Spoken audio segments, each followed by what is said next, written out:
Hello everyone, and welcome.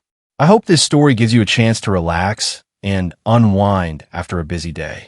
If you enjoy stories like this, please support the channel with a like, a share, and a subscription.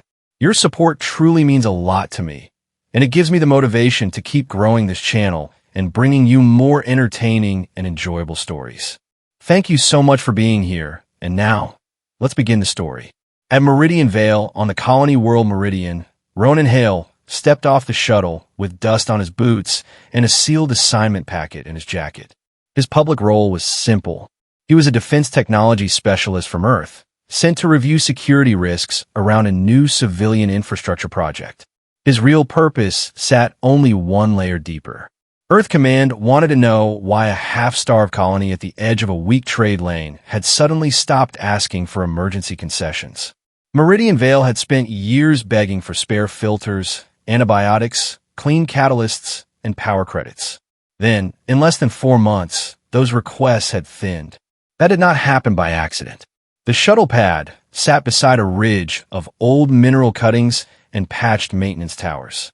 Beyond it, the colony spread across a shallow basin of low housing, algae domes, recycling stacks, greenhouse tubes, and windbreak walls. Nothing about it looked rich. That was what made Ronan wary. Meridian Vale should have been failing. It had poor soil chemistry, thin water reserves, expensive imports, and a route delayed by 3 jurisdictions before cargo ever reached the surface. By every favored model, it should have remained dependent. Instead, the air smelled cleaner than the report suggested. The lower worker districts held steady power, and the treatment station had no triage line. Someone had changed the math of survival. A woman in a sand-colored utility coat waited at the end of the road with 2 technicians and a local security driver. She had dark hair tied back, dust on her sleeves, and the tired, steady eyes of someone who had spent too many months being needed by everyone at once. "Ronan Hale?" she asked. "That is me. I am Mira Senator Civil Operations, lead for Meridian Vale."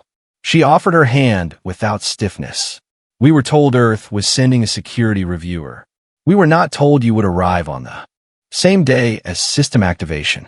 Timing was not presented to me as optional," Ronan said. A small, humorless smile touched her face. "Then you're already getting to know how this place works." They started toward the operations quarter on foot because, she said, the walk through the lower residential zones would tell him more than any briefing. She was right.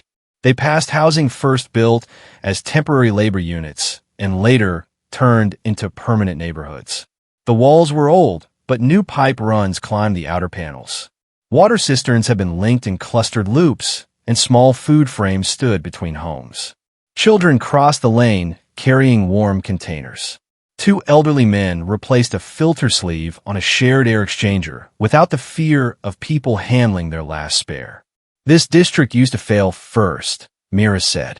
"When freight was delayed, the lower blocks lost clean water pressure within 4 days. Then came power cuts, then clinic overload. And now they can absorb shocks. Not forever, but long enough to stop living one shipment away from panic." Ronan kept his eyes on the pipe network. "You built redundancy at local scale. We built survival that does not depend on the kindness of people who profit from our weakness." At the colony operations hub, Mira brought him to a room overlooking the integrated systems yard. There he met the small group responsible for the project Earth had flagged. Dr. Soren Vale was the systems biologist who had fused nutrient culture cycles with water recovery and clinical diagnostics. Jalen Rusk was a structural engineer who fabricated half the colony's missing parts from mining waste and stripped freight shells. Imani Thorne was the lead grid analyst who watched every power flow like it had a pulse. On the wall behind them, projected in clean moving layers, was the architecture of what they called the Vale network. It was modular, rough-edged, and brutally practical. A settlement block could run a smaller version on local components. Food production, filtration, thermal control, oxygen balance, diagnostics, and reserve power fed each other in loops that reduced waste. The real breakthrough was not mystery. It was that ordinary people could maintain much of it themselves. "Cheap parts," Jalen said. "Local fabrication where possible. Nothing sacred." Nothing that needs a priesthood. Nothing license locked, Imani added. Dr. Soren Vale stood with one hand in his pocket, his voice quieter than the others. Nothing in the model is individually revolutionary. The power balance method has precedence. The microculture stacks have precedence. The rural medical triage scripts have precedence. The difference is integration. We made the system work as one body. Mira looked at Ronan. We made it work without waiting for permission from people who never bleed when our numbers fall. Ronan studied the projection. They were right. No single piece would terrify the interstellar order on its own. But taken together, the network undermined half the coercive tools used against remote human settlements. That was why this small colony suddenly mattered. If transport rates rose, the colony needed less imported mass. If proprietary filters were restricted, the colony could fabricate lower-grade replacements locally and stretch safe cycles. If medicine was delayed, the diagnostics layer could catch problems earlier and cut triage waste. If energy contracts were manipulated, local loops lowered peak dependence. He understood the danger at once. Not danger to the colony. Danger to everyone who had built a business model around keeping colonies like this weak. When do you activate full district spread? Ronan asked. Mira answered without hesitation. At dusk. Lower basin first. Then the ridge homes, then the treatment quarter. We have been building toward this for 6 months. Who outside Meridian knows the model works at this scale? Not many, Soren said. A few Earth channels. A few maintenance forums. Some people we hoped would help us protect it. Ronan turned from the wall display. Then hear this early. If the larger system knows what you have, they will not fear a weapon. They will fear precedent. No one in the room spoke for a moment. It was Imani who broke the silence. Good, she said. Let them fear something useful for once. By late afternoon, Meridian Vale felt like a place holding its breath. Ronan moved through the system's yard with Mira while crews checked valve trees, nutrient feed lines, thermal couplers, and reserve transfer hubs. Every few meters, someone called Mira by name. She answered every question, signed approvals, corrected calibrations, and kept walking. You run civil operations like a battlefield, Ronan said quietly. She did not look at him. That is because this colony has been in a slow war for years. Some wars just come disguised as contracts. He filed that line away because it was true. As the sun dipped behind the cut ridge, the activation sequence began. One district at a time, old dependency chains loosened. Local storage leveled. Water pressure stabilized. 2 clinic annexes shifted to colony-supported diagnostic flow. The lower worker blocks lit in steady amber instead of emergency pulse. From a high walkway, Ronan watched faces turn upward toward windows that no longer dimmed. No cheering came at first. Only the stillness of people who had lived too long with disappointment to trust relief on first contact. Then movement returned. Doors opened. Neighbors crossed walkways. Someone began to laugh. A boy in a red dust hood ran down the lane, shouting for his sister to see that the kitchen heater was still on. Mira stood beside Ronan with both hands against the guardrail. In the basin below them, Meridian Vale looked less like a temporary outpost and more like a real settlement for the first time. That is what they will come for, she said. You were expecting trouble? I was expecting interest, not the speed. Ronan looked past her toward the skyport monitors fixed on the hub tower. 3 new vessel signatures had just entered local descent pattern. They were not freight. They were too clean in shape, too controlled in spacing, and too alike in heat profile. A moment later, the first official notice reached the operations hub. By authority of the Interstellar Safety Harmonization Office and the Colonial Stability Review Commission, Meridian Vale was to suspend broad deployment of all unlicensed integrated infrastructure pending emergency compliance inspection. The message continued for 3 full pages. It never once used the word survival.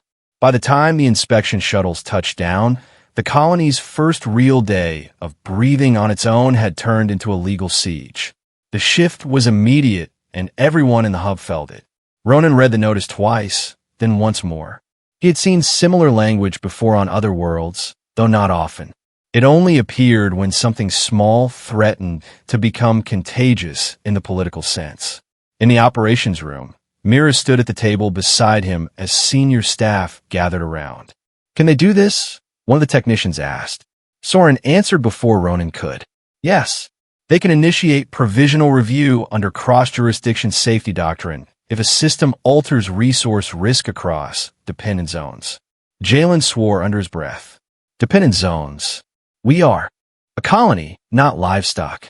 Ronan set the tablet down. "Legally, they can review. In practice, they can slow everything, isolate your team, and buy time for outside interests to decide who gets to own what you built." Myra's jaw tightened. "How much time?" "Enough to bury you if they want." The room fell quiet again. Outside, through the wide operations window, 3 inspection craft rested on the landing field with their ramps lowering in sequence. They came down in perfect order, like a ceremony for a world that had not been asked if it wished to host one. The lead inspector introduced herself as Administrator Celine Voss of the Interstellar Safety Harmonization Office. She was precise, calm, and dry in the way of people whose politeness had been trained to do the work of a knife. Her team included technical auditors, legal attachés, and 2 uniformed security supervisors whose insignia marked them as civilian enforcement, though their posture suggested military background. They requested full access to the integrated network, its design history, its maintenance logs, its raw output data, and the names of all staff involved in its creation. "Pending compliance," Celine Voss said in the central briefing room, "you are ordered to pause further expansion and isolate all non-essential replication activity." "Non-essential?" Mira asked. "The lower basin is running because of replication activity. The treatment quarter stabilizes this week because of replication activity. The outer water frames stay clean because of replication activity." "I understand local dependency concerns," Voss said. "That is why we are here." Mira leaned forward. "This colony is not running an arms trial. We are running water, heat, food, and triage support for human civilians." Voss folded her hands. "And if your integrated architecture causes cascading ecological distortion across linked trade and safety corridors, the damage will not stop at Meridian Vale." That was the shape of it. They never had to accuse the colony of evil. They only had to suggest that its independence might inconvenience stability elsewhere. Ronan finally spoke. "My assignment from Earth includes security assessment of any external action that materially threatens local survival capacity. Your order qualifies." Administrator Voss turned to him for the first time with real interest. "Specialistale. We were not informed that Earth had embedded defensive review into this matter." "You are not required to be informed." A small pause followed. "No more than that, but—" The room felt it. Then Voss smiled in the faintest possible way. "Then perhaps we can be useful to one another. We are not here to punish a struggling colony. We are here to ensure that what is built here can be safely integrated into a wider order." That told Ronan enough. Not protected, integrated, owned. The inspection began the next morning. At first, it looked reasonable. One team requested source logs. Another requested biological safety review. A third asked for fabrication tolerances. Security marked server rooms, and legal sealed the export queue for all non-local design transfers. Then the cuts began. A supply cage holding catalyst sleeves for lower basin water stacks was placed under temporary lock because the batch had not been cross-certified. A district expansion node was disconnected because its housing polymer had not been approved. A set of clinical scripts was frozen because it used local historical patterns rather than standardized multi-species baselines. Every order sounded narrow. Every order sounded technical. Together, they began to reverse the first day of relief Meridian Vale had felt. Ronan spent that day moving behind the inspection teams, reading the pattern instead of the words. Each intervention did the same thing. It did not destroy the network. It slowed it. It increased dependence on outside review. It forced local crews to spend time satisfying process instead of expanding resilience. Make them wait. Make them tire. Make them choose the safe deal offered by people with power. By noon, Mira was fielding 20 demands and fighting to keep the lower treatment quarter connected to the new diagnostic layer. She found Ronan by a Vale manifold station where an auditor had just tagged a feed loop for temporary isolation. They say the loop needs structural recertification, she said. It does not. I know that. It is not about the loop. Mira exhaled slowly, anger contained by discipline. Then say the rest. Ronan looked around to make sure no inspector stood within easy range. Someone upstream wants proof that your model cannot scale without external control. If they stop enough links, your first failure will be blamed on improvised architecture, not on their interference. Myra's expression did not change. Can you prove that? Not yet. Then we keep the colony alive until you can. That was the first moment he trusted her. Not because she was hopeful, but because she understood that outrage without proof would get them buried faster. By evening, the lower basin remained stable, but barely. The treatment quarter had lost half the projected efficiency gains because the auditors insisted on new review steps before certain data loops could reconnect. The water frames on the east line were operating below planned recovery because locked catalyst stock could not be moved. The colony was still standing, but it could feel the hand closing. From the operations balcony, Ronan watched Meridian Vale swallow disappointment without panic. The colony had not collapsed. It had merely been reminded that every improvement could still be touched by a hand from elsewhere. That was how systems trained obedience. That night, Heliox systems arrived, not with soldiers, but with representatives. They came in a polished local transport with clean boots and portable air suits that had never seen a lower basin dust storm. Their lead negotiator introduced himself as Darien Sol, strategic liaison for Heliox colonial infrastructure. He requested a private meeting. Mira refused at first. Darien Sol asked again, politely, in front of Administrator Voss and half the operations staff. Refusing in that setting would have let Heliox play the role of generous rescuer turned away by emotional locals. So Mira accepted, and Ronan attended by claiming security relevance. The Heliox offer was blunt under its careful language. Heliox would purchase broad stewardship rights over the Vale network. Meridian Vale would keep recognition, debt restructuring, supply preference for 2 years, and a grant large enough to rebuild the East Perimeter housing. In return, all major deployment rights, manufacturing authority, and cross-colony licensing would pass into Heliox management under commission oversight. It is a protection arrangement, Darien Sol said smoothly. Without institutional support, local innovation often fails under strain. We have the capacity to preserve what you created. Jalen nearly laughed out loud. By owning it. By scaling it responsibly. Soren said nothing. He only stared at the offer sheet. Myra's voice remained level. If Heliox owns deployment, then every colony that needs this network will have to buy the right to breathe through the same structure that already sells them dependence. Darien Sol spread his hands. You say that as though price stability and regulated delivery are forms of harm. Ronan finally entered the conversation. On several frontier lanes, they are. Sol turned. Specialist Hale, I assume Earth sent you to defend legitimate innovation. Not to sabotage its viability. I am here to identify threats. Then identify this clearly. If Meridian Vale rejects integration, the inspection process will continue. Reviews may broaden. Liability may rise. Investors will withdraw. Insurance tables will react. Freight partners will grow cautious. You may keep your pride, but you will lose your margin for error. There was not a threat shouted across a table, but a death sentence translated into market terms. After Heliox left, the room split at once. Jalen wanted them thrown off the colony. Imani wanted the offer copied and leaked to every human maintenance forum from there to Earth orbit. Soren wanted time to think. Mira wanted the lower basin kept running through the next cycle before anything else. Ronan watched the fracture line appear. When the others had gone, he found Soren still in the conference room. You are thinking about taking the deal, Ronan said. Soren did not deny it. I'm thinking about scale. About what happens if Meridian Vale becomes a martyr instead of a model. They will lock it. Maybe. Maybe not. They will. Soren rubbed his eyes. You think in defensive terms. Targets. Seizure patterns, denial chains, I think in distribution curves.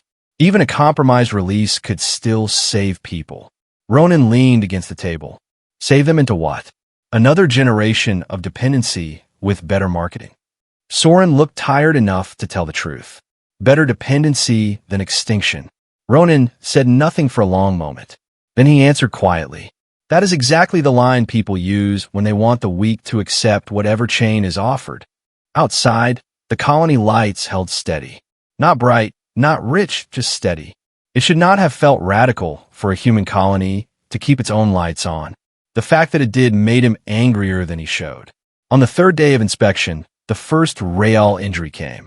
A lower basin support block lost water pressure during a forced loop transition ordered by the auditors. The reserve backflow did not engage in time.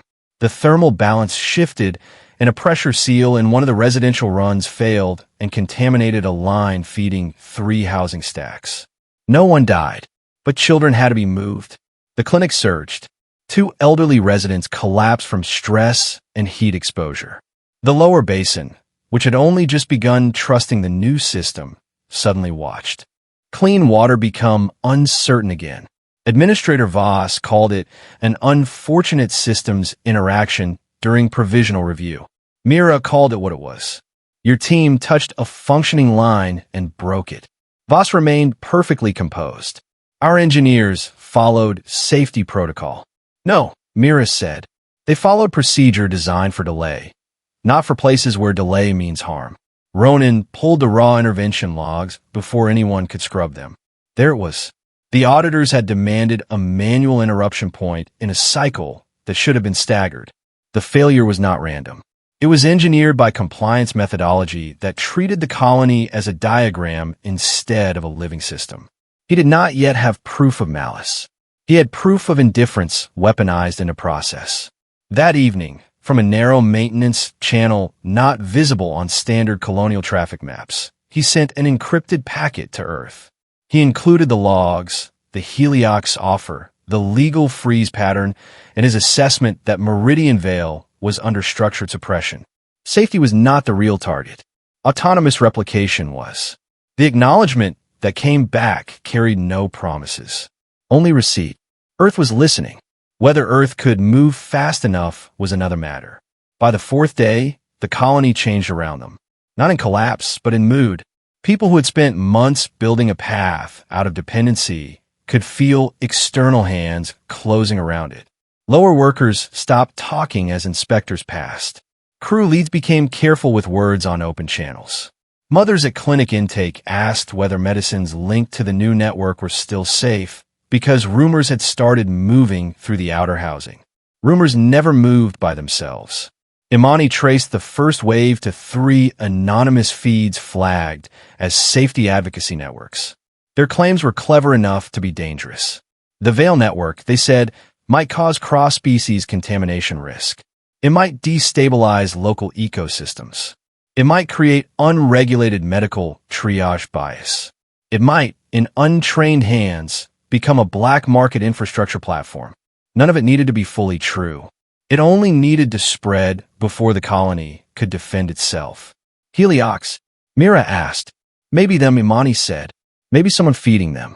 Maybe the commission itself through proxy channels. It does not matter. The rumor architecture is coordinated. Ronan studied the feed pattern. They are setting justification layers. If enforcement expands later, they want the public record to show concern existed. In advance. Mira looked up from the table. Meaning they are already planning the next move? Yes. He found her an hour later on the outer maintenance walkway behind the treatment quarter. The air there carried the smell of wet mineral and warm filtration mesh. Below them, the clinic annex glowed dimly through translucent panels. You should sleep, he said. So should you. He leaned on the rail beside her. For a time, neither spoke. Then she said, Do you know what this place was 2 years ago? Not in reports. In truth, Ronan waited. We were a cautionary note. A colony that remained technically solvent while losing people by inches. Not dramatic enough for emergency rescue. Not profitable enough for investment. Just useful enough to keep open. She swallowed once and continued. Every year we buried people who should have lived. Filter delays, preventable infections, heat failures, transport drugs that came too late.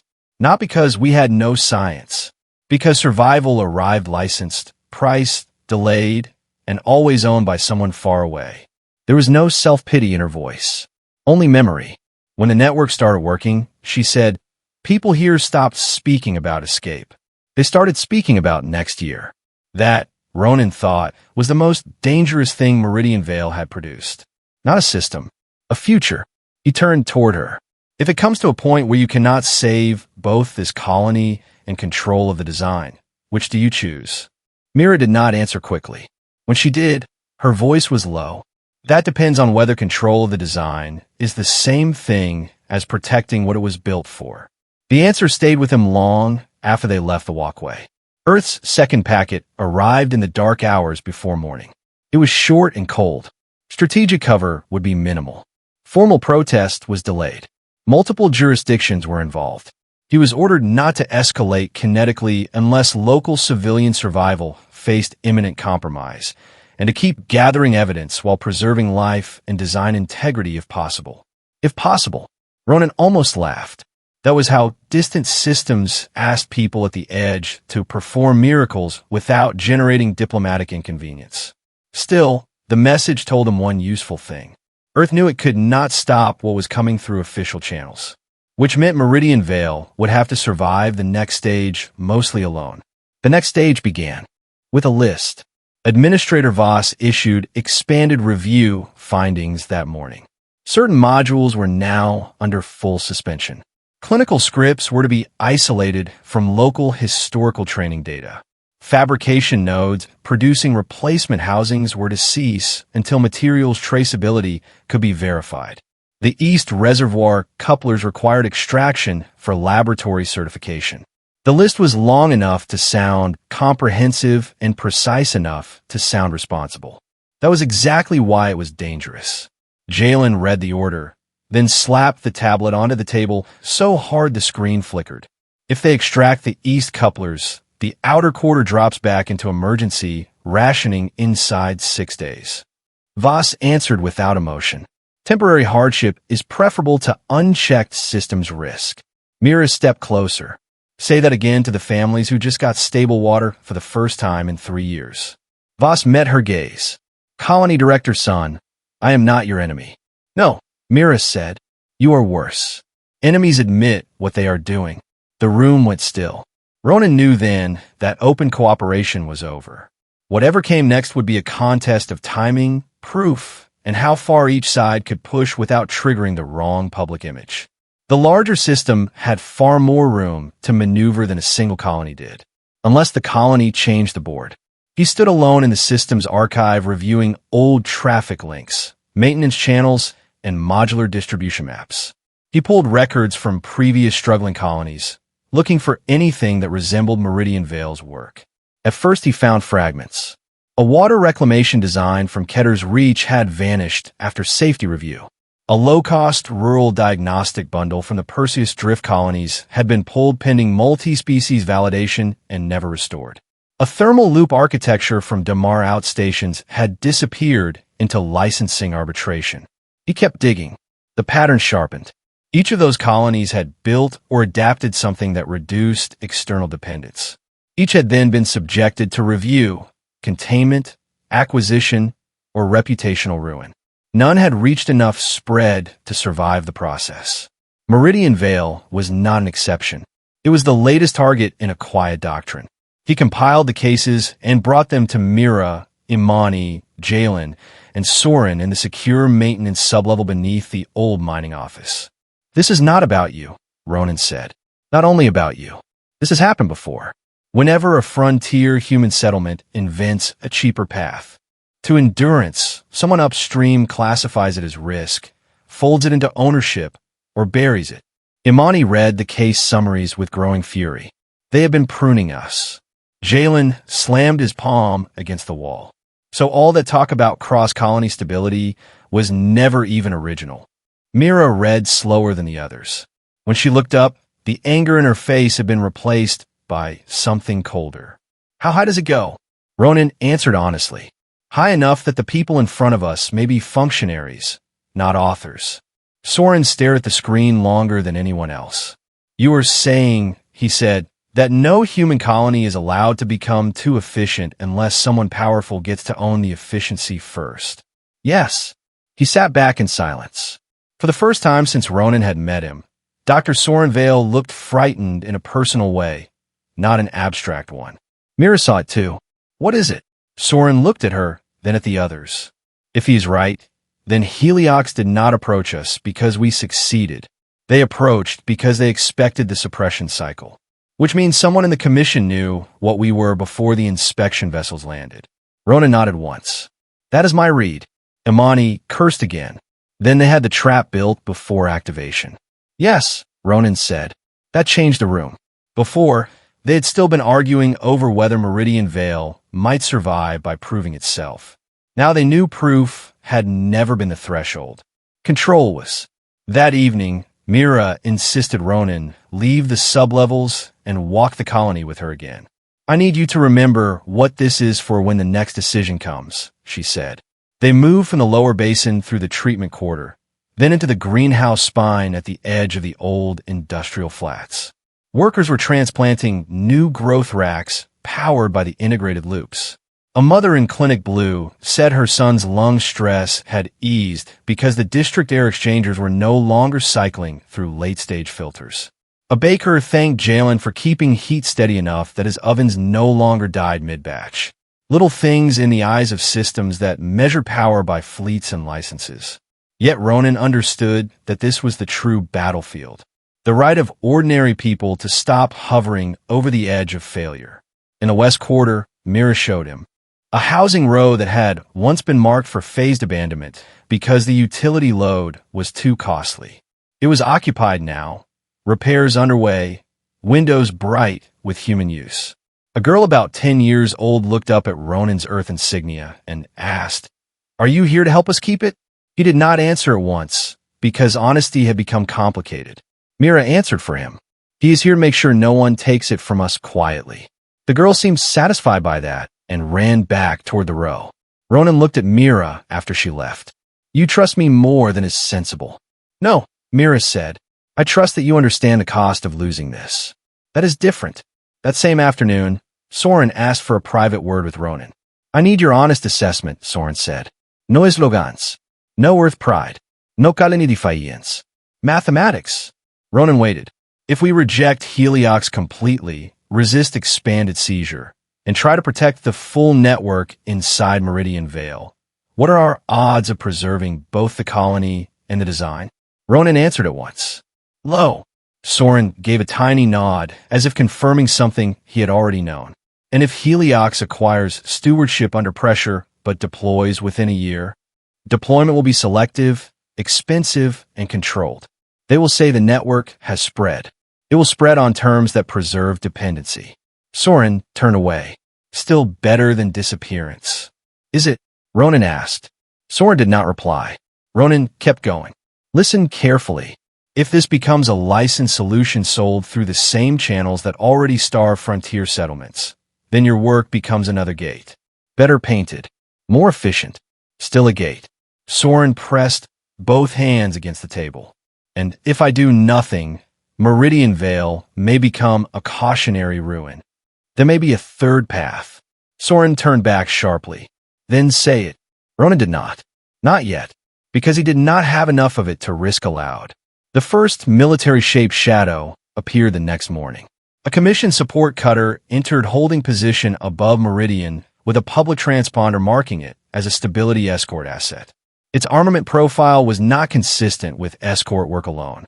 Two more followed within the next cycle, far enough away to preserve legal distance and close enough to remind the colony that compliance decisions could acquire metal around them at any time.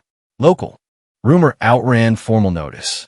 By midday, people in Meridian Vale knew armed support had arrived for an inspection mission. That was when fear began to move beneath anger. Parents asked whether cargo would still come in. Clinic staff asked whether transfers would be blocked. Outer quarter workers asked whether Earth planned to stand down if the Commission attempted asset extraction. Ronan answered what he could and withheld what would only deepen panic. He had no promise of Earth intervention. He had only the knowledge that kinetic escalation was precisely what their opponents wanted to frame as human irresponsibility. Make the human strike first. Then every later brutality becomes correction. That afternoon, Soren disappeared for 3 hours. Imani found the gap first in access records. One of the sub-archive doors had opened under his credentials through a maintenance bypass not used in months. By the time they tracked the route, he had returned to his workstation with his expression arranged into careful calm. Ronan did not confront him in public. He waited until after shift change and met him in the old diagnostics wing beside the sealed data vault. You accessed the archive bypass. Soren did not bother pretending innocence. Yes. What did you move? A redundancy packet. For whom? Soren's silence answered before he did. Ronan's voice stayed level. You sent part of the design. Part of it. To Heliox? Not directly. That is not the important part. Soren looked suddenly older than he had the day before. You think I sold us out? Perhaps I did. Or perhaps I refused to let this die in a single basin on a single world because everyone here is too proud to think beyond the next week. Ronan stepped closer. You gave them leverage. I gave them a reason to implement. You gave them reason to classify this as uncontrolled transfer. Soren's face tightened. And if classification forces a broader conversation, if it forces oversight at scale, if it prevents Meridian Vale from being quietly erased along with the model? Ronan stared at him. There it was. Not greed. Desperation dressed as compromise. That almost made it worse. Did Heliox promise broader deployment? Ronan asked. Soren said nothing. They promised you it would live. A flicker in Soren's eyes confirmed it. Ronan felt something cold settle into place. You're a smart man, Dr. Vale. But you just handed your enemies the story they needed. The official notice arrived less than 4 hours later. Due to unauthorized transmission of restricted integrated architecture during active safety review, the Vale network was now elevated to controlled seizure status pending emergency containment. All design custodians were to be isolated for interview. All high-capacity server clusters were to be secured. Commission support assets were authorized to assist local enforcement in maintaining order. The trap had closed. Mira read the notice in silence. Not because she was calm, but because anger had passed through her and come out the other side as clarity. Was it Soren? She asked Ronan privately. Yes. Did he mean to destroy us? No. That may be the hardest answer to live with. They found Soren before the others did. He did not resist. He did not justify himself in long speeches. He only said, I thought if enough of it left this place, they could not bury all of it. Ronan looked at him for a long time. Then he asked the question that mattered. Exactly what did you send? That answer saved them. Because Soren had not sent a clean, full package. He had sent a segmented version, enough to prove the network's nature, but not enough to rebuild it without additional structures only Meridian Vale still held. Which meant the design was endangered, but not yet lost. That night, the Commission support cutter transmitted final extraction preparation orders to the surface teams. By the next local morning, a dedicated seizure unit would land under stability authority. No one used the word soldiers. No one needed to. Mira gathered the senior staff in the sub-level chamber beneath the mining office. Ronan, Mira, Imani, Jalen, Soren, Clinic head Dr. Nia Corvin, and local security chief Tomas Reed stood around a worn metal table covered in maps, access trees, district pressure readings, and orbital timing windows. We say it clearly now, Mira said. If they take the core, Meridian Vale loses more than a machine. Every human colony still trapped in dependency loses proof that another life is possible. Tomas Reed crossed his arms. And if we fight them openly, we hand them the image they want. They do not need us to fight openly to crush us, Jalen snapped. Ronan raised a hand. Both are true. So we stopped thinking in only two outcomes. All eyes turned toward him. He took a breath and said it aloud for the first time. We cannot win by keeping the network as a single object in a single place. The room stayed silent. That was never protection, Ronan continued. That was concentration. If the design stays here alone, Then Meridian Vale becomes a throat they can close with one hand. They have more law, more cargo influence, more narrative control, and now armed extraction. Even if we delay seizure, we are still defending a target. Imani understood first. You want distribution. More than distribution. Detonation through knowledge. Myra's gaze sharpened. Explain. Ronan pointed to the colony map, then to the orbit lines, then to old Earth channels and maintenance relays he had reopened from the archive. They fear precedent. So we turn precedent into flood. We split the network into functional layers. Water, thermal, food, diagnostics, low-load power balancing, local fabrication substitution. We package them as practical reconstruction frameworks for frontier use. Not a single sacred blueprint. 1,000 usable parts. Soren stared at him. If we do that, we lose control. Ronan faced him directly. You already lost control the moment this became visible. The only question left is who loses it first. Dr. Nia Corvin spoke quietly. Can it be rebuilt from parts without the full core? Soren hesitated, then answered as the scientist he still was. Yes, not perfectly, but enough for local adaptation. Enough to let smart people finish the rest. Imani's voice had changed now, becoming dangerously hopeful. If 100 colonies get even fragments, the Commission cannot seize all outcomes. Jalen grinned for the first time in days. And every machine yard from here to Earth space will start building off scraps. Mira did not smile, because she saw the price before the others fully did. If we do this, she said, Meridian Vale becomes the point of origin in the public record. The colony will carry the retaliation. Yes, Ronan said, and we may lose the basin anyway. Yes. She looked at the table, then at the district readouts, then at the people in the room. When her eyes returned to Ronan, they were steady. Then if we make this choice, we do it for something larger than surviving one more month. We do.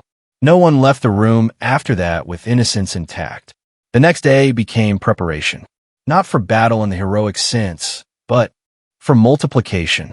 Imani worked with Ronan to create transmission bundles small enough to ride ordinary maintenance traffic and common enough to avoid easy signature flagging. Jalen stripped prestige engineering from the fabrication files, turning them into rough survival patterns any decent frontier crew could interpret. Dr. Nia rewrote the clinic interfaces so the medical layer would work for under-equipped settlements. Soren, pale and sleepless, rebuilt the broken architecture tree into something strangers could actually use. Mira moved across the colony like a conductor of quiet emergency. She repositioned food stocks, shifted families' nearest core facilities into more protected housing, ordered secondary water bladders hidden in cargo pits, and prepared the civil administration to survive partial communications blackout. At dusk, Ronan found her in the darkened assembly annex reviewing evacuation lists she hoped never to use. He set a tablet beside her. These are the first transmission chains. She scanned them fast. How many targets? 127 primary. Another 300 relay capable if the first wave gets through. All human. Mostly.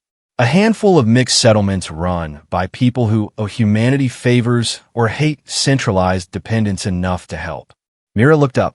You planned this before you said it aloud. I suspected we would need it. She closed the tablet. And if the Commission tracks the release to us, they will. And if Earth denies knowledge, they might. A tired smile flickered at the edge of her mouth. You really do not waste comfort where it is not useful. No. The smile reached her eyes, then disappeared under the weight of what waited ahead. The armed extraction order came down at dawn. Commission Stabilization Unit 4 was authorized to land on Meridian Vale to secure sensitive infrastructure, isolate designated technical personnel, and ensure peace during emergency seizure of restricted integrated architecture. The words were clinical. The landing craft were not. 2 armored dropships came down on the east field while the support cutter above shifted into tighter holding posture. Their hulls carried civilian markings over military design language no one in the colony would mistake. Tomas Reed deployed local security in visible but disciplined positions. No heavy weapons. No firing lines.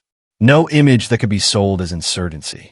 The unit commander, Marshal Ilex Mar, transmitted surface demands before the craft ramps opened. All high-value network personnel were to present themselves.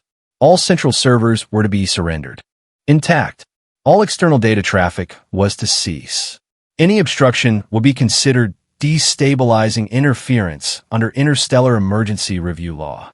Mira listened to the demands in the operations chamber, then muted the channel. They want us to walk into a box. Ronan nodded. Yes. Do we buy more time? Not much. She turned to him. Then say when. The final hours before crisis did not feel dramatic. They felt busy, technical, measured by minutes and routes and small human choices. Ronan positioned teams around communications hubs, not as fighters, but as keepers of flow.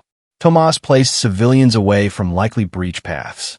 Dr. Nia preloaded medical caches into lower clinic tunnels.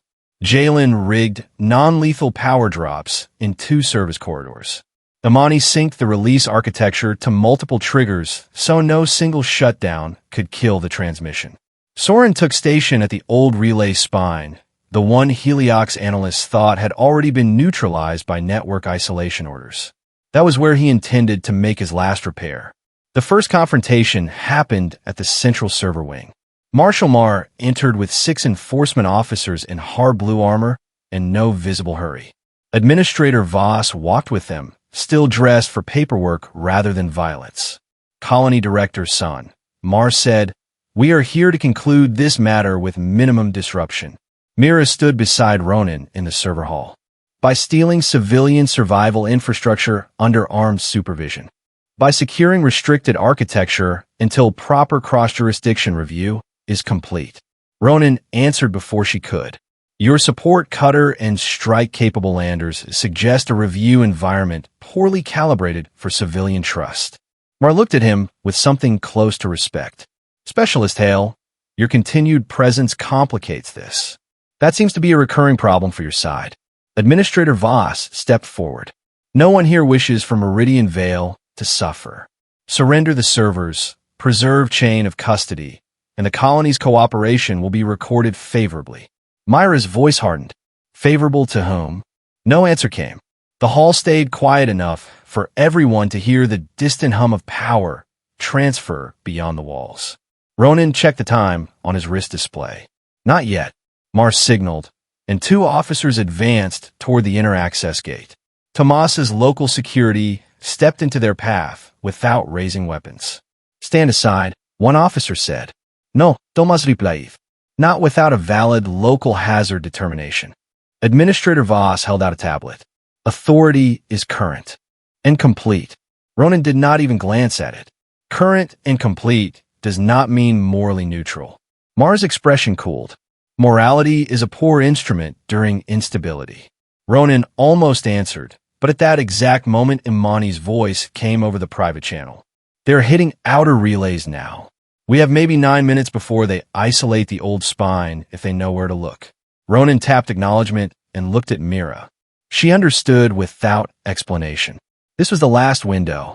He stepped slightly away from the confrontation line and opened a hardwired channel only 4 people still had access to. Begin phase release, he said. Transmission bundles long disguised as maintenance archives, calibration kits, agricultural resilience manuals, and emergency diagnostics began to move through forgotten lanes. Some rode civilian repair pings. Some slipped into old Earth support chains. Some went out through community technical forums used by human mechanics on poor worlds. Each packet was incomplete on purpose. Each packet was enough. Water loops here. Thermologic there. Nutrient culture scaffolds elsewhere. Diagnostic scripts translated into ordinary use. Fabrication substitutions annotated in rough language. Not a crown jewel. Seeds.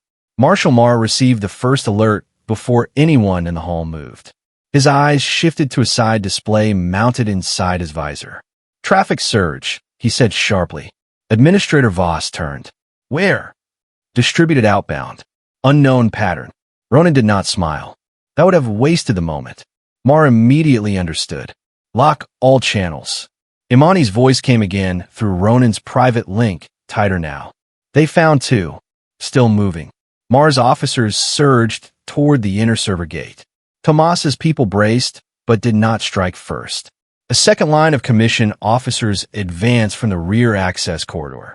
Then the power flickered. Once, twice. Jalen's corridor drops had engaged. Not enough to black out the hall, but enough to confuse automated locks and force manual override. In the confusion, Mira stepped in front of the inner gate. "This is civilian infrastructure," she said. "Any forced breach under unstable power conditions risks district failure across the lower basin." That was true. It was also a trap of its own. If they pushed through and caused visible harm, they would own that harm. Marshal Marr stopped 2 steps short of escalation and redirected his officers toward manual access bypasses. He was careful and professional. He would not gift Earth or the public record clean. Atrocity if he could. Meanwhile, the packets kept moving. 127 first-wave targets received them in staggered bursts over 8 minutes. Ketter's Reach, the Damar North Ridges, the Perseus Drift Shelters, 3 belt habitats beyond formal support lanes, a hospital ring over Hessian low orbit, farm domes outside the old Mars shipping arc, repair yards, abandoned relays, forgotten districts, and human settlements the larger system remembered only when billing them. The first wave went. Then came the breach. Not by the Commission. By Heliox. A hidden override in the colony's leased transit scheduler, one Heliox had buried months earlier under freight optimization support, suddenly came alive and attempted to seize internal routing priority for the old relay spine. They had not trusted the Commission alone to secure the design. They had built their own backdoor to capture the release at the point of escape. Soren saw it first. Ronan heard his voice over the channel, ragged and urgent. "They're in the spine. It is Heliox, not the unit. They're trying to reroute the packets into quarantine buffers. Can you stop it?" Ronan asked. A pause. Yes, but not remotely. Ronan understood at once. The old relay spine sat in a maintenance shaft under the East Grid Annex, an area partly isolated by the earlier enforcement shutdowns. Manual intervention there meant exposure. It meant time in the open while armed seizure teams converged. "Soren," Ronan said, "do not act alone." "I am sending Dash." "No," Soren cut in. His voice had become strangely calm. "You need to hold the hall and keep their eyes where they are. I know this architecture better than anyone. If I can reopen the physical relay bridge, the second wave will go." Mira heard enough through Ronan's expression to know the shape of it. "What is he doing?" she asked. "Trying to repay a debt that may already be too large." She closed her eyes for half a second, then opened them. "Then tell him to make it count." In the server hall, Marshal Marr's officers finally cleared the manual gate lock. Tomas's people gave ground by inches, still refusing to raise lethal force. Administrator Voss kept issuing procedural warnings no one believed were neutral. Outside, colony channels filled with frightened civilians trying to understand why armored personnel stood in their central utility core. Ronan stepped into direct line with Marr. "You are too late," he said. "That depends on what was sent," Marr replied. "Enough." Marr's jaw tightened. It was the first real emotion Ronan had seen from him.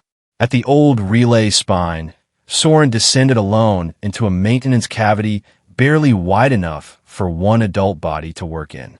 The override had fused half the routing deck into a defensive loop. Heliox had not intended merely to capture the data. They intended to corrupt enough of the transmission trace to frame the release as unstable infrastructure propagation. Soren forced the shield panel open with a manual bar and entered the heat. Later, Imani would say that his final work was the most honest thing he ever did. He cut power to 2 protected feeds with his own hands, burned one palm on a relay latch, rethreaded the manual bridge around Heliox's quarantine fork, and spoke to Ronan only once more. "It is ugly now," he said through static, "but it will live." Then the thermal surge hit. Not an explosion large enough for spectacle. A contained system flash from stressed routing under illegal override strain. Enough to fill the shaft with white heat and collapsing sparks. Imani screamed his name over the channel. No answer came back. But the second wave went out. This time, not 127 targets. Hundreds more. The packets moved across degraded, improvised, desperate human lanes that had spent decades learning how to route around indifference. Some would fail. Some would arrive damaged. Enough would survive. That was all the design had ever needed. In the hall above, three things happened almost together. The server gate finally opened. Ronan's display confirmed second wave release. And Marshal Mar understood, with total clarity, that the object he had come to seize no longer existed in a form the system could control. His anger showed only in the way he turned toward Administrator Voss. "You told us containment remained viable." Voss answered through a face gone pale. "It did. Until local sabotage." Ronan stepped in before the blame could settle comfortably. "Not sabotage. Dissemination." Mar stared at him. "You have ignited interstellar instability." Ronan held his gaze. "No, your system did that years ago when it decided survival had to remain licensed." For the first time, Administrator Voss lost her composure. "Do you understand what happens now? Every half-trained settlement operator with access to scrap metal and a myth of self-sufficiency will start rebuilding critical infrastructure without oversight." Ronan answered without raising his voice. "I hope so." The words hit harder because he meant them fully. That was the end of negotiation. Marshal Mar ordered secure seizure of all remaining core hardware, detention of designated technical personnel, and communications quarantine around the Central District. But the order had arrived into a different world. Across human maintenance nets and frontier support loops, acknowledgments were already appearing. Requests for clarification, local adaptation notes, emergency rebuild queries. Crude but excited confirmations that fragments were being opened and interpreted. Meridian Vale's invention had become a language. You could silence a colony. Silencing a language was harder. The seizure unit kept moving anyway.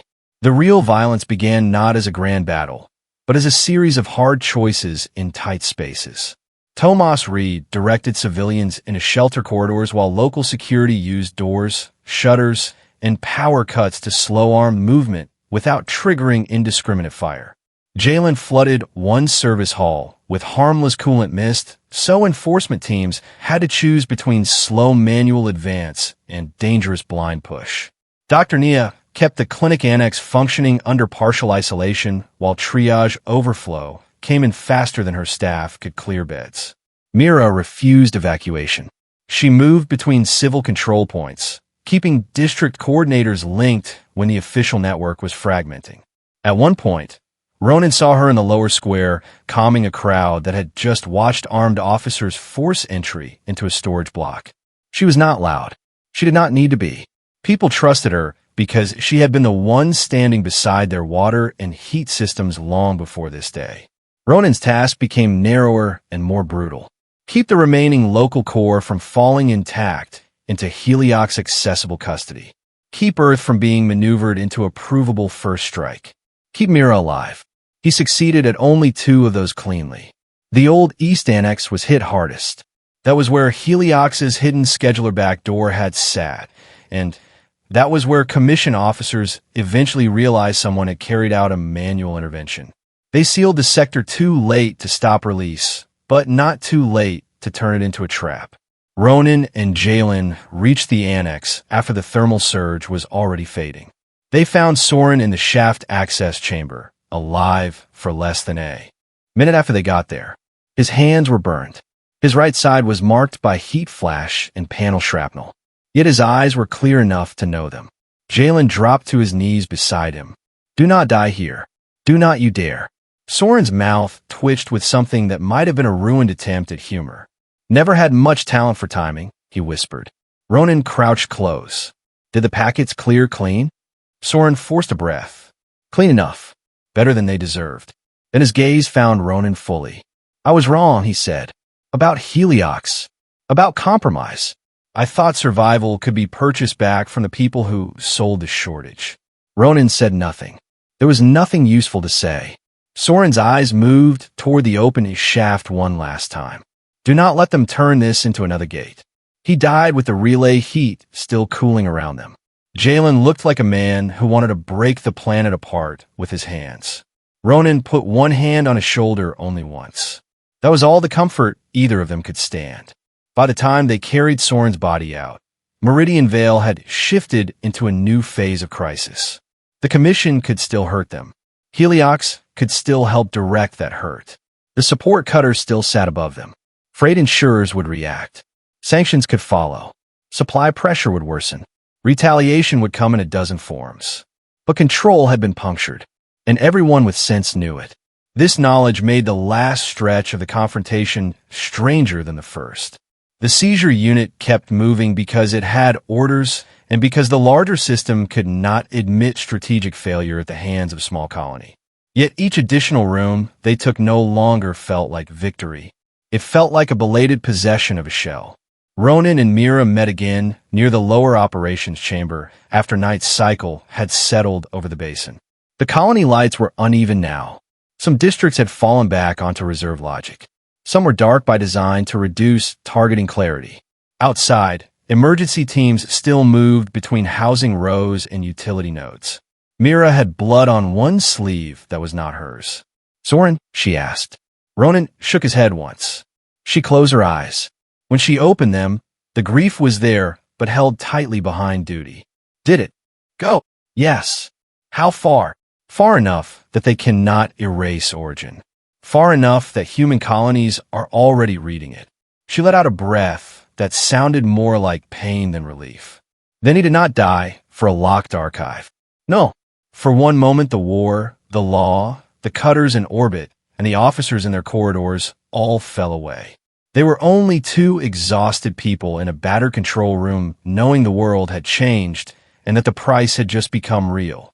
Mira stepped forward and touched her forehead briefly to Ronan's shoulder. Not romance in the soft sense. Something rarer. Permission to be human for 3 seconds. Then she stepped back and asked the next necessary question. "What now?" Ronan looked at the colony schematic, half read and half alive. "Now we survive the retaliation." Retaliation did not arrive as bombardment. It arrived as framing.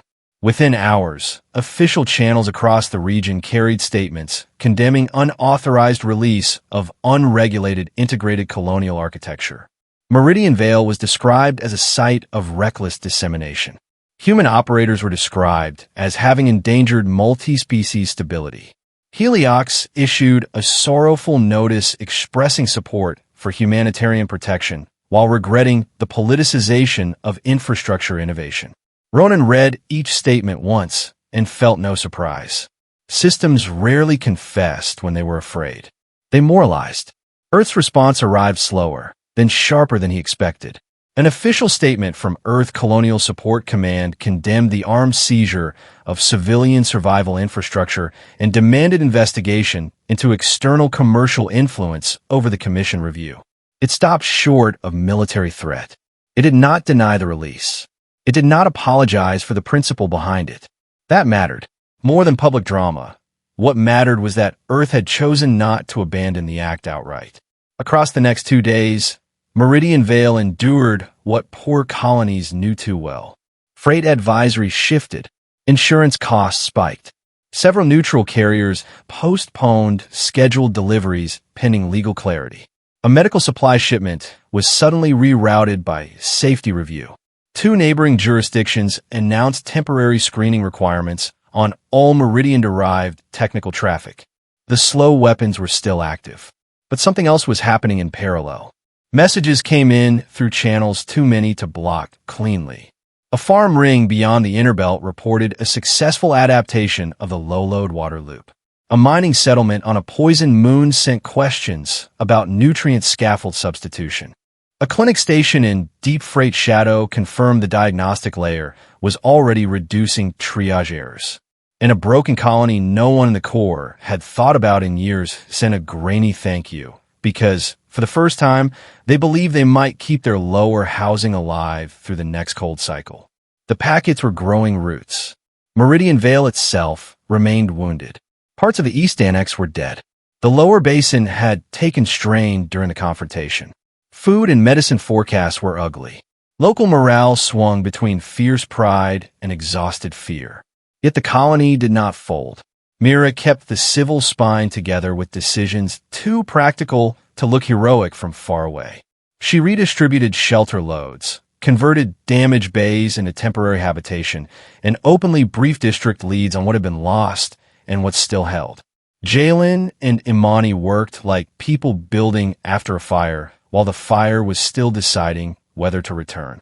Jalen tore dead sections out of the east system and rewired hard bypasses.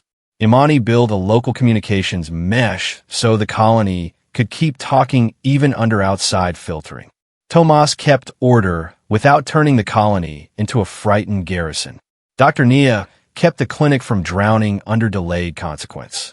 And Ronan never saw his role in sentimental terms. He became the person who could read the next pressure before it landed. When 3 neutral freight firms demanded new hazardous handling fees for Meridian cargo, he traced the influence line to a Heliox insurance partner and exposed it to Earth before the fee structure spread. When the Commission tried to classify the release packets as hostile infrastructure proliferation, he countered with documentation proving the network's core function was civilian resilience under deprivation. When a Border Patrol group hinted that Meridian-derived modules might justify future inspection raids, he passed enough route intelligence to Earth for convoy planning to shift before the trap set fully. He had turned from defender of a single colony into a guardian of the opening Meridian Vale had carved. The final contact with Chancellor Thale Orsic came without ceremony. Not a public summons, not a council chamber. A secure transmission routed through 3 legal intermediaries and 1 old diplomatic spine that still recognized Ronan's temporary Earth authority. The Chancellor appeared as a spare older man seated in a plain room, hands folded, voice measured. No capability, no theatrical cruelty, only the calm of someone used to thinking in generations instead of weeks. Specialist Hale, Orsic said, "You have done a great deal of damage." Ronan sat in Meridian Vale's half-repaired command room with static humming through 1 wall panel. To what? To governable stability. You mean profitable dependence. Orsic did not flinch. Words like profit make provincial men feel righteous. I am speaking of systems. Flow control. Predictable adaptation. Interdependence that prevents fragmentation. Ronan answered, interdependence where one side must always ask permission to live is not stability. It is managed weakness. The Chancellor studied him as if measuring whether argument still had utility. Do you know why frontier human settlements provoke such concern? He asked. Because your species is unusually willing to improvise outside architecture. Most societies, when brought into a larger order, accept the limits of coordination. Humans keep mistaking emergency autonomy for freedom. No, Ronan said. We mistake control for what it is. Orsic's calm thinned. Small systems fail, the Chancellor said. They drift, radicalize, undercount risk, externalize damage, and call the result dignity. Ronan thought of the lower basin lights and the clinic queues that had shortened. Then he answered, maybe, but people also die when large systems decide they are more useful dependent than alive. Meridian Vale was supposed to remain just strong enough to pay and just weak enough to obey. That is what you call order. Orsic was silent for a moment. Then he said the truest thing he would ever say. If a network like yours spreads unchecked, whole regions will become difficult to discipline. Ronan almost smiled then, though without warmth. There it is. The Chancellor's face hardened. You believe this is victory. It is not. Released architecture breeds conflict. Competing versions, unsafe adaptations, and local power shifts. You have started a period of turbulence your own colonies may not survive. Perhaps, Ronan said, but it will be turbulence chosen by people trying to live, not by institutions deciding who gets to remain fragile. Orsic ended the channel without farewell. That was enough. The story never became clean after that. Meridian Vale rebuilt through the next cycles with less certainty than it deserved. Some shipments remained delayed. Some insurers never returned.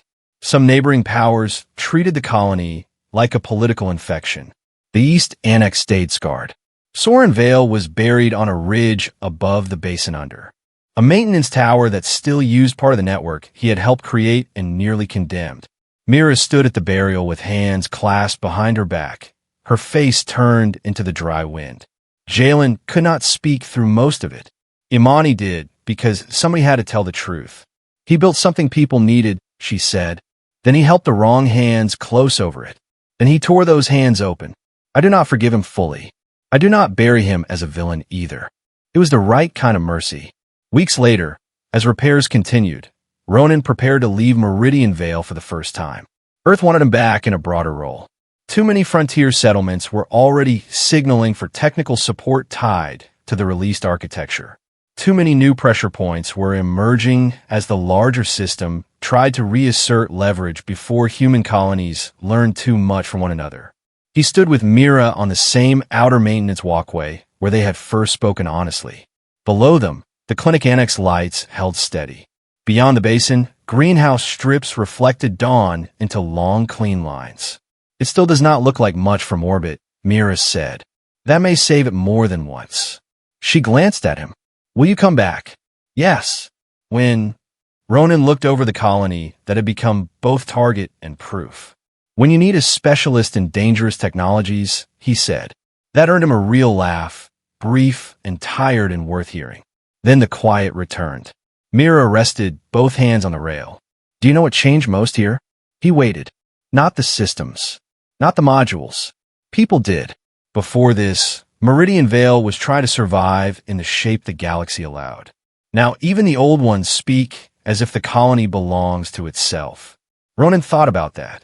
That may be the most threatening outcome of all. It is. She turned toward him fully then. No speeches. No dramatic confession. She simply said, I am glad Earth sent you. He answered with the same simplicity. I'm glad you were here to decide what saving meant. They stood close enough that the wind moved the edge of her sleeve against his hand. Then duty, distance, and the shape of their lives reclaimed the moment before it could become easier than truth. When Ronan's shuttle lifted from Meridian Vale, the colony below was still pressured and vulnerable. But it was no longer an isolated lesson waiting to be erased. Across human space, the first generation of Vale-derived systems was already taking root in places that had never expected rescue. Some were crude. Some would fail. Some would be exploited. Some would be improved beyond anything Meridian's original team had imagined. That was what made the larger system afraid. Not perfection. Spread. A habit of refusing sanction weakness.